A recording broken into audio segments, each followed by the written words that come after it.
প্রশাসন জবাব চাই। সারা দেশে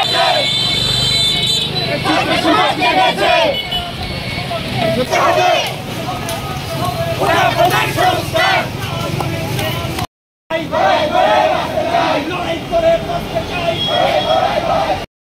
রক্ত দিয়েছিল, রক্তের বন্যায়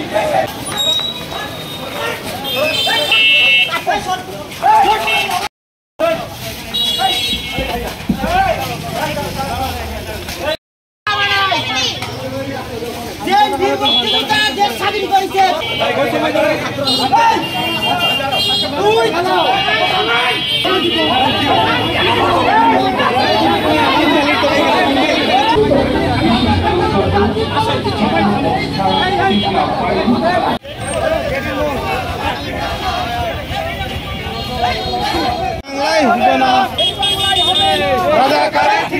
আমাদের নওগাঁ জেলা ছাত্রলীগের একটা প্রোগ্রাম ছিল, সেটি হচ্ছে যে আজকে নওগাঁ কেন্দ্রীয় শহীদ মিনারে মুক্তির মোড়ে যারা মুক্তিযোদ্ধাদেরকে নিয়ে অবমাননা করছে এবং রাজাকারদের পক্ষে সাফাই গাচ্ছে, তাদের বিরুদ্ধে আমাদের একটা শান্তিপূর্ণ সমাবেশ এবং বিক্ষোভ মিছিল রয়েছে। আমরা সেই প্রোগ্রাম দিয়েছিলাম।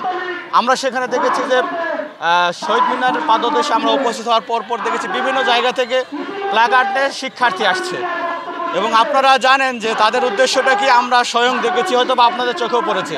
কিছু শিক্ষার্থী এসেছে, তাদের সাধারণ একটি কাগজের প্ল্যাকার্ড তৈরি করছে, কিন্তু সেই প্ল্যাকার্ডটি লাগিয়েছে SS5-এ।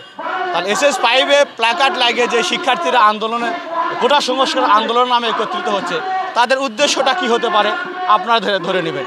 তো সেখানে আমরা কিছু শিক্ষার্থীদেরকে আমরা বুঝিয়েছি যে আসলে না, এবং কোটা সংস্কার নিয়ে আমরা সরাসরি তাদেরকে প্রশ্ন করেছি, তারা ব্যাখ্যা দিতে পারে না।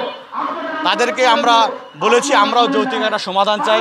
নওগাঁ শান্তিপূর্ণ জেলা, নওগাঁ জেলায় যে শান্তিপূর্ণ পরিবেশ বজায় রাখার জন্য আমরাও সাধারণ শিক্ষার্থীর পাশে আছি। আমরা সাধারণ শিক্ষার্থীদেরকে আশ্বস্ত করেছি আপনারা যৌক্তিক কোনো দাবিলে আন্দোলন করবেন, আমরা বাংলাদেশ ছাত্রলীগ আপনাদের পাশে থাকবো। কারণ বাঙালি জাতির যতবারই ক্লান্তি লগ্ন এসেছে, ছাত্র সমাজের যতবারই ক্লান্তি লগ্ন এসেছে,